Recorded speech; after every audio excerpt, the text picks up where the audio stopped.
ବୋମାମାଡ଼ ଘଟଣାରେ ଗିରଫ ହେଲେ 3 ଅଭିଯୁକ୍ତ।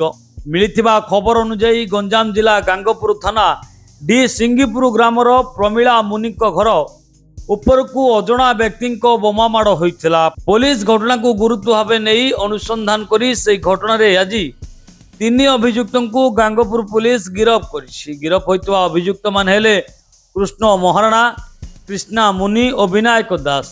सूचना मुताबक पूर्व शत्रुता को केंद्र करी 3 अभियुक्त सांग होई राति 12टा समय बुलेट गाड़ी रे आसी प्रमिला मुनि घर उपर को 2टी बोमा फिंगी चंपट मारी।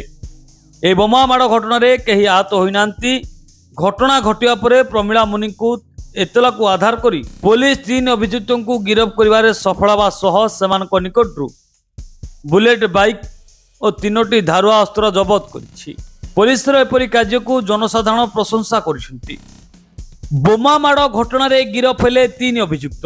मिलिथिबा खबर अनुଯାୟୀ गंजाम जिला गांगपुर थाना डी सिंगीपुर ग्रामर प्रमिला मुनि घर उपर को अजଣା व्यक्तिଙ୍କ बोमामाड़ होइथिला। पुलिस घटना को गुरुत्व भावे नहीं अनुसंधान करी से घटना रे आज 3 अभियुक्त को गांगपुर पुलिस गिरफ करिछि। गिरफ होइतवा अभियुक्त माने हेले कृष्ण महाराणा, कृष्णा मुनि और विनायक दास। सूचना मुताबक पूर्व शत्रुता को केंद्र करी 3 अभियुक्त सांग होई राति 12टा समय बुलेट गाड़ी रे आसी प्रमिला मुनि घर उपर को 2टी बोमा फिंगी चंपट मारी।